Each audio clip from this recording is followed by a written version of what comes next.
Selamat sore. Sore. Sebelumnya saya berterima kasih karena Mbaknya sudah mau meluangkan waktunya untuk datang kemari. Sesuai dengan konfirmasi kita kemarin ya.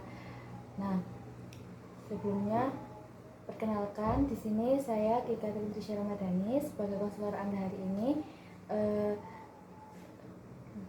Dan kalau boleh tahu nama Mbaknya siapa ya? Perkenalkan, nama saya Rafa Pinantea Diasari. Baik Mbak Rafa, untuk keadaan hari ini apa yang dirasakan Mbak Rafa? Baik-baik saja. Oke, baik. Nah, sesuai dengan konfirmasi kemarin ya, jadi untuk hari ini kita akan melakukan konseling, dan sebelumnya saya akan memberitahu beberapa asas yang saya gunakan nanti. Jadi asas yang pertama itu asas kesukarelaan, di mana saya harap Mbak Rafa bisa menceritakan semua yang ada dalam pikiran Mbak Rafa, mungkin perasaan atau sesuatu yang mungkin susah untuk diceritakan kepada orang lain. Dan saya harap juga Mbak Rafa bisa menceritakan semuanya tanpa ada yang ditutupi. Dan kemudian ada asas kerahasiaan, di mana asas ini saya tidak akan membocorkan semua informasi atau cerita-cerita yang sudah Mbak Rafa berikan kepada saya, baik dari orang terdekat maupun teman-teman yang mungkin Mbak Rafa kenal gitu. Baik, jadi hari ini kita akan melaksanakan konseling menggunakan teknik asosiasi bebas, yang artinya saya harap Mbak Rafa mengatakan apapun yang terlintas di kepala Mbak Rafa. Mungkin topik yang saya akan ceritakan hari ini tuh mengenai pertemanan kali ya. Soalnya ternyata tuh pertemanan di tiap sekolah tuh sangat berbeda-beda. Apalagi kayak di TK, SD, SMP, SMA maupun kuliah tuh pasti sangat beda-beda kan. Mungkin kita ceritakan di SD dulu kali ya. Mungkin kayak teman-teman juga pernah mengalami namanya kayak bullying lah di suatu sekolah tuh pasti pernah mengalami. Mungkin yang nggak disengaja ataupun disengaja juga gitu loh. Mungkin aku tuh dulu aku item karena aku sangat sering main di luaran, sama cowok apalagi, terus kayak kayak gitulah biasa anak-anak pada zamannya gimana sih gitu, sering main di luar. Terus ya udah di situ ya ada pembulian waktu sekolah, adalah kayak ejek-ejekan gitu. Nah sebenarnya aku tuh nggak suka diejek itu, tapi orang-orang tuh selalu mengejek aku dengan kata-kata itu adalah hewan, makanya aku kayak nggak suka aja gitu. Terus pernah juga nggak ditemenin sekelas sama cewek-ceweknya doang. Aku ngerasa kayak kenapa gitu loh, kok aku terus yang ini. Mungkin sih orang-orang juga ngalamin di setiap ininya gitu loh, teman-teman aku SSD juga tuh kayaknya ngalamin, bukan hanya aku doang tapi kayak bergilir gitu loh ceritanya. Nah habis itu yang seperti dikatakan Mbak Rafa tadi ya, mengalami pembulian. Nah kalau boleh tahu yang Mbak Rafa alami ini berupa verbal atau fisik? Verbal iya, fisik tuh cuman kayak bercanda-bercanda doang, kayak apa sih, kayak pukul-pukulan doang kali ya. Tapi kan situ pastinya aku cewek gitu, tapi lebih ke verbalnya sih gitu. Baik. Nah tadi kan Mbak Rafa juga mengatakan kalau teman-teman sekelas Mbak Rafa yang perempuan itu menjauhi Mbak Rafa secara tiba-tiba, dan Mbak Rafa juga nggak tahu ya apa Mbak Rafa pernah memikirkan, mungkin tahu awal mulanya itu apa, atau ada alasan tersendiri lagi gitu? Aku gak tahu sih, itu udah lama banget. Nggak tahu ya, mungkin gara-gara aku deket sama kakak kelas mungkin ya. Soalnya aku dulu pas SD tuh deket banget sama kakak kelas aku sendiri. Itu pas posisi aku kelas 4 kalau nggak salah. Terus kayak ya udah gitu, terus aku dibelain sama kakak kelas aku dan dipanggilin guru gitu buat nyenangin aku untuk masuk ke kelas, karena posisinya aku tuh sangat-sangat nggak berani untuk masuk kelas gitu. Soalnya kayak bukan hanya cewek saja, ternyata kayak cowok-cowoknya juga tuh kayak malah ngelirik aku dengan mata yang nggak enak aja gitu. Jadi mungkin salah satu alasan teman-teman Mbak Rafa menjauhi Mbak Rafa itu karena Mbak Rafa dekat ya dengan kakak kelas, terus juga sering dibelain juga. Iya, mungkin ya, aku lupa juga, kayaknya itu sih. Nah, setelah kejadian tersebut ada kejadian yang serupa atau mungkin apa ya yang Mbak Rafa alami di pertemanan yang lain atau apa gitu? Mungkin SMP tuh cuman hanya gini doang, kayak kita tuh berteman berempat nih, terus kayak udah deket seperti biasa gitu. Pas COVID tuh kan kita lockdown ya, jadi kayak kita belajar di rumah sendiri-sendiri gitu. Terus tiba-tiba kayak ini tuh kepisah gitu, jadi kayak dua-dua gitu. Nah mereka malah bikin circle baru yang dua ini, dan aku sama teman aku tuh kayak bingung, kayak loh kok gini. Terus mereka tuh bikin snap kayak kita yang ngejauhin duluan, padahal kayak gitu nggak ada masalah apapun. Tiba-tiba kayak disindir, kita bingung kayak ini apa kok jadi kayak gini gitu. Kita nggak ngerti apa salahnya, karena mesti kayak gitu, kayak gak tahu sebab apa-apa tiba-tiba ngejauh kayak gitu padahal aku nggak tahu deh apa. Karena mereka juga nggak ngejelasin sesuatu gitu loh, jadi tiba-tiba nyindir dan kita cuma diem doang, kayak apa sih orang sindiran gitu. Tapi apa sebelumnya Mbak Rafa pernah menanyakan alasan mereka tiba-tiba menjauh, tiba-tiba misah dari Mbak Rafa dan teman Mbak Rafa yang satunya itu? Kayaknya tuh aku pernah nanyain, cuman kayak gak terjawab aja, atau emang aku gak pernah nanyain karena aku gak mau ngurusin, gak mau permasalahin apapun gitu. Jadi kayak aku diam aja. Nah, tadi kan Mbak Rafa sudah mengatakan kalau Mbak Rafa juga lupa ya mungkin ya alasan kenapa teman-teman Mbak Rafa yang dua itu menjauhi Mbak Rafa dan temannya Mbak Rafa yang satunya. Nah, kejadian itu berlangsung berapa lama dan mulainya juga waktu kapan itu dimulai permasalahan itu? Dari awal sih masih baik-baik aja, pas mungkin ya pas pertengahan COVID itu mulai kayak ngejauh. Dari situ sih kan, dari awal COVID, nggak awal sih, pertengahan COVID lah sampai akhir.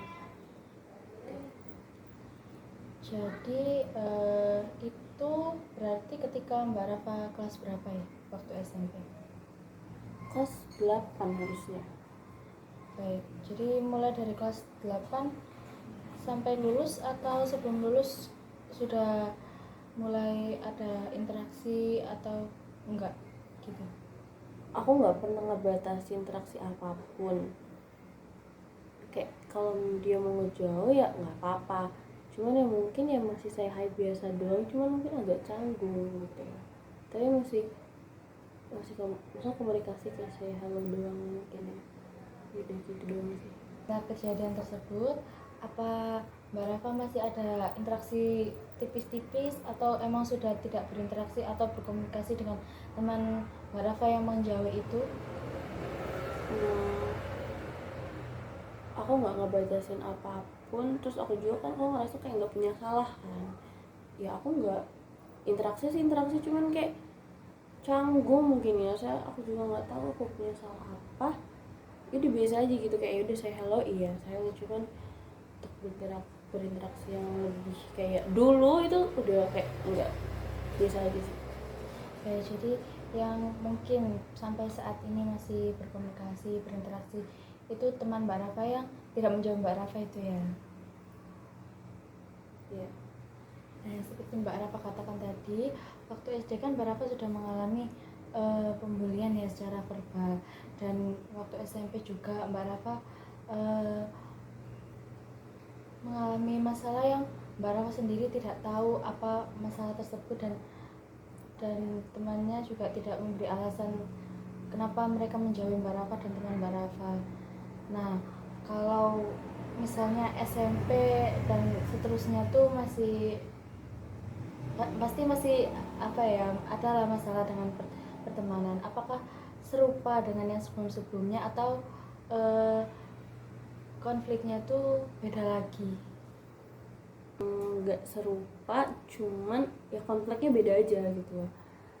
Aku punya pertemanan juga, habis itu pertemanan ini tuh sebenarnya tuh kayak bisa dibilang cukup kayak sehat aja, cuman ada aja ini satu anak tuh yang kayak misal aku main sama temen aku yang lain, dia tuh kayak jealous, atau kayak aku sekelompok sama yang lain, dia tuh kayak nggak keterima, terus kayak nyindir gitu secara langsung, kayak gitu mungkin itu kayak terlalu childish kali ya, nggak tahu deh, dia kayak nggak mau aku ada di, mungkin dia nggak mau tersaingi mungkin ya, aku nggak tahu, kayak gitu mungkin ya. Nah, yang sesuai dengan Mbak Rafa katakan tadi ya, teman Mbak Rafa, dalam salah satu teman Mbak Rafa yang dalam satu circle ini tuh merasa kayak cemburu, terus juga mungkin iri ketika Mbak Rafa main dengan orang lain atau dekat dengan orang lain. Nah, apa Mbak Rafa juga pernah menanyakan alasan kenapa dia seperti itu kepada Mbak Rafa? Terus kayak padahal kan maksudnya tuh masih sama-sama teman gitu loh, kenapa kayak dia tuh merasa seperti itu? Apa merasa tersaingi dalam satu hal atau eh, bagaimana? Aku balik lagi ke awal, kalau aku tuh nggak pernah nanyain kayak kayak make sure ke mereka gitu, aku nggak pernah nanyain kayak apa salah aku, harus gimana gitu, aku nggak pernah nanyain, karena pasti dia sendiri yang balik ke aku ya, tanpa saya sorry juga, misalnya kayak ya udah pasti dia akan balik lagi ke aku meskipun dia kayak gitu loh. Jadi aku nggak pernah menanyakan hal atau kayak mengungkit pas udah balik lagi, aku nggak mengungkit dan menanyakan, kayak ya udah let it flow aja sih, udah kayak gitu doang sih. Jadi teman Mbak Rafa ini misalnya ya, istilahnya ya, kayak marah kepada Mbak Rafa, merasa cemburu ketika Mbak Rafa dekat dengan yang lain, tapi juga tiba-tiba kayak ya udah kayak balik lagi. Terus itu berarti tanpa apa ya, tanpa say sorry gitu ya, dan tidak pernah mengatakan alasan dia seperti itu. Nah, ketika Mbak Rafa mengalami hal itu, teman-teman di circle Mbak Rafa itu mengetahui masalah yang Mbak Rafa alami dan mengetahui sifat yang teman Mbak Rafa itu ya. Mungkin ada yang, mungkin bisa jadi kan ada yang nggak enak buat kayak ngomong dia itu sifatnya kayak gini, jadi dia itu lebih milih diam. Terus nah sampai akhirnya harusnya tahu kan ya sama teman. Nah itu awalnya itu bagaimana?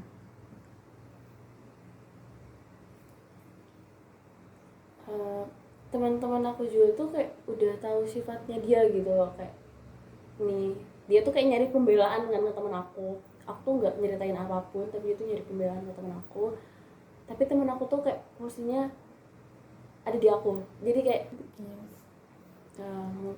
teman aku udah tahu sifat dia, terus pas dia nyerita ke teman aku, ya teman aku pihak aku, maksudnya dia nggak secara langsung pihak aku, cuman kayak ada di posisi, maksudnya ada di belakang aku gitu loh, karena emang itu kesalahan dia sendiri bukan dari aku gitu loh. Jadi kayak teman-teman aku sih ada di belakang aku, support aku, jadi kayak kita nggak ngomongin di belakang ya, maksudnya kayak kita cuma ngomong tadi dia ngomongin kamu gini, tapi itu pasti nggak benar. Nah, awal mula teman-teman Mbak Rafa mengetahui sifat salah satu teman Mbak Rafa ini tuh bagaimana ya, maksudnya responnya mereka, terus juga sampai akhirnya kalian mungkin akhirnya mengasih tahu satu sama lain gitu. Dia tuh dulu nggak gitu, dia kayak aku ngeliat dia kayak, karena kita juga teman udah lama juga, aku nggak kayak itu bukan sifat dia, tapi ternyata mungkin nggak tahu tanpa sebab apa dia jadi kayak gitu. Terus abis itu ya teman-teman tuh tahu sendiri sifat dia, karena kita bisa menilai nggak sih, masing-masing individual personal kita pasti bisa menilai gitu loh. Jadi mereka udah tahu kayak sifat dia ternyata kayak gitu. Jadi kita juga tuh agak suka kayak jaga omongan lah, kayak takut salah ngobrol lah atau gimana, atau tiap ada kelompok tuh kita harus beda antara dipecah atau enggak kayak bareng-bareng gitu. Nah, mungkin setelah teman-teman Mbak Rafa dan juga Mbak Rafa mengetahui sifat salah satu teman Mbak Rafa tersebut, apa dia mungkin harusnya kan juga merasa gitulah, apa dia mencoba untuk memperbaiki diri atau malah kayak tetap dengan sifatnya yang seperti itu? Karena kalau sifat itu udah bawaan dari sananya mungkin ya, jadi itu kita nggak bisa ngubah dan hanya dia yang bisa ngubah diri dia sendiri gitu loh. Jadi untuk sekarang sih kita baik-baik aja, maksudnya udah kayak biasa aja, dan dia juga udah nggak kayak dulu lagi, jadi kayak udah biasa aja sih, maksudnya dia juga nggak berubah sedikit pun. Ya, jadi sampai saat ini juga masih berhubungan dengan baik ya, maksudnya masih berkomunikasi dengan baik seperti sebelum-sebelumnya. Nah, tadi kan Mbak Rafa sudah menceritakan fase pertemanan Mbak Rafa dari mulai SD, SMP, dan SMA ya. Nah, sekarang kan Mbak Rafa sudah memasuki dunia perkuliahan dan masuk semester berapa? 2. Semester 2. Nah, pastinya ada lah ya perbedaan di fase pertemanan itu. Nah, di pertemanan di perkuliahan ini tuh menurut Mbak Rafa itu bagaimana? Apakah sama seperti waktu masih zaman-zaman sekolah atau sangat berbanding terbalik? Karena saya kuliah di Surabaya ya, jadi kayak hal bebas tuh pasti ada ya. Mungkin gak culture shock, cuman kayak kaget aja gitu loh, kaget. Ya pasti Mbak juga pernah ngalamin kayak gitu kan, kaget. Perkuliahan ini tuh karena aku satu pertemanan itu isinya tuh ada 16 orang, jadi kayak otomatis 16 kepala di satunya tuh tidak memungkinkan ya teman-teman. Jadi kayak ya slack sedikit ada, kayak waktu SMA itu pasti ada kayak yang namanya kita baru dari SMA ke perkuliahan tuh pasti masih ada sifat-sifat kayak childishnya tuh masih ada gitu loh. Mungkin kayak hasut menghasut tuh pasti ada lah, kayak kita nggak suka nih sama satu orang ini, terus kayak kita tuh ngomong ke orang lain kayak gue tuh nggak suka deh sama orang ini, terus jadi kayak yaudah itu terhasut lah anak-anaknya biar gak suka juga ke orang itu. Mungkin itu terus kayak dalam percintaan antar seperteman itu kayak ada pasti ada ya, sesirkel pasti ada yang kalian suka gitu. Cintaannya itu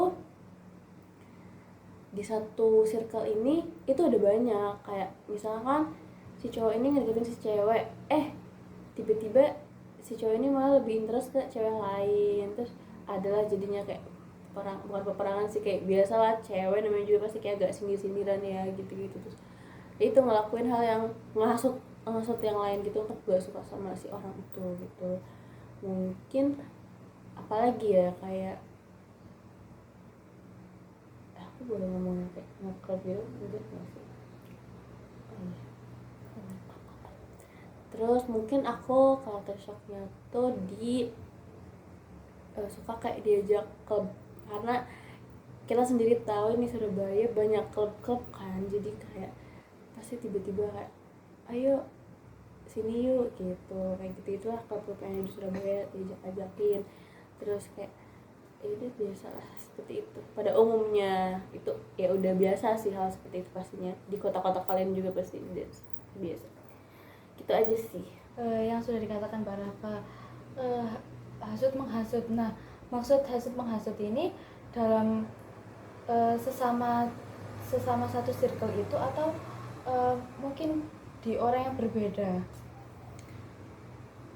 Di satu circle itu kan kebetulan kita 16 orang ya, terus misalnya kalau kita nggak sama satu orang itu, nggak suka sama satu orang itu, ya berarti dia menghasut 13 orang kan, otomatis kayak gitu. Nah, yang mungkin tidak disukai itu juga teman dalam satu circle atau beda lagi? Iya, satu circle. Baik, dalam satu circle. Nah, terus ketika seperti itu respon Mbak Rafa itu seperti apa? Mungkin ikut-ikut untuk menjauhi teman yang tidak disukai itu, atau tetap berteman seperti biasanya, karena kan yang memiliki masalah itu bukan Mbak Rafa ya, melainkan teman Mbak Rafa yang menghasut yang lain itu tadi. Kebetulan karena kita banyak masalah ya di situ, jadi aku tuh tipe yang aku tuh tahu, cuman aku diem. Jadi kayak aku tahu semuanya, cuman aku diem aja. Meskipun orang-orang tuh tahu kayak aku tuh ada di tengah gitu loh. Dia nyerita ke aku, yang sini dia nyerita ke aku. Jadi kayak aku ada di tengah-tengah ya. Aku ya hanya bisa diem gitu loh. Aku nggak bisa gerak ke satu sisi sini, satu sisi juga nggak bisa, karena posisinya mereka saling cerita gitu loh. Jadi aku cuma bisa diem dan aku nggak ikut campur gitu urusan itu. Ya aku main ke sana, aku main ke sini juga gitu.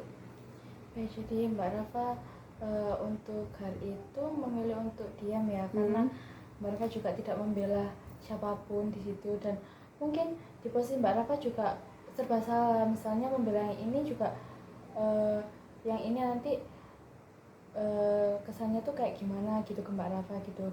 Nah, untuk yang masalah percintaan tadi yang Mbak Rafa ceritakan, itu juga terjadi dalam satu circle juga, atau mungkin teman satu circle Mbak Rafa menyukai teman Mbak Rafa yang ada di circle lain, atau bagaimana?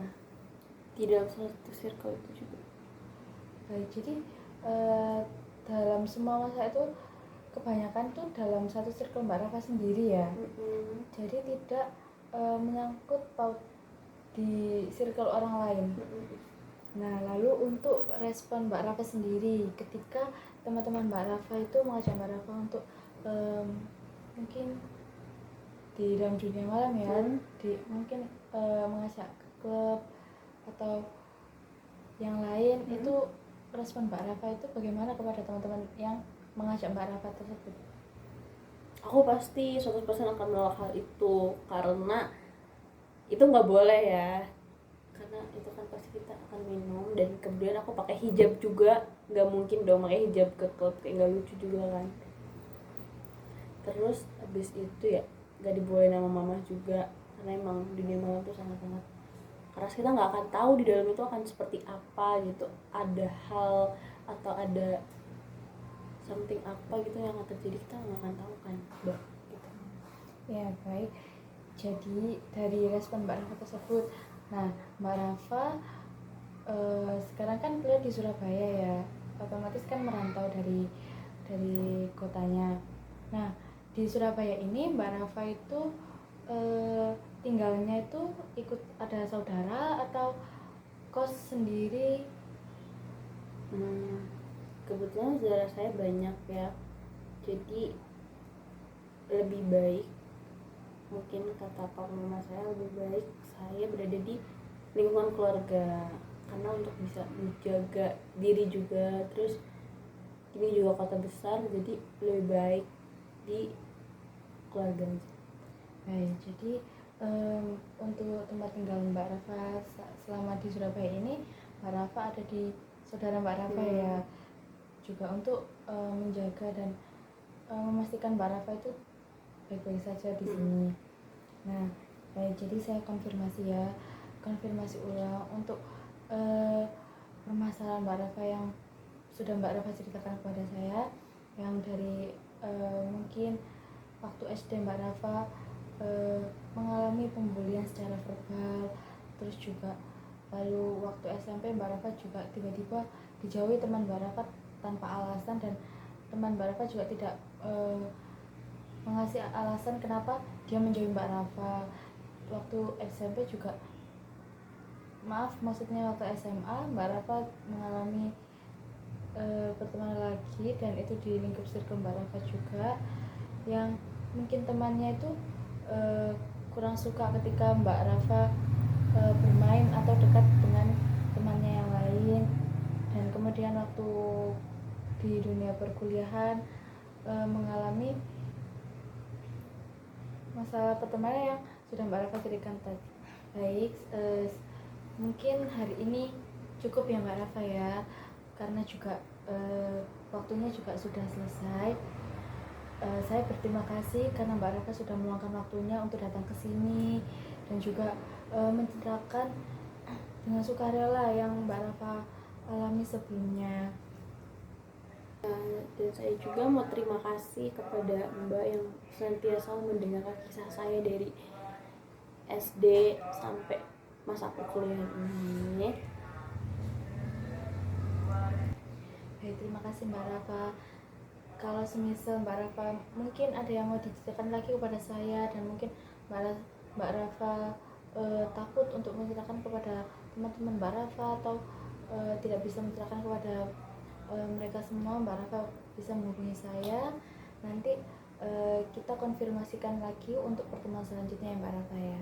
Oke, masih.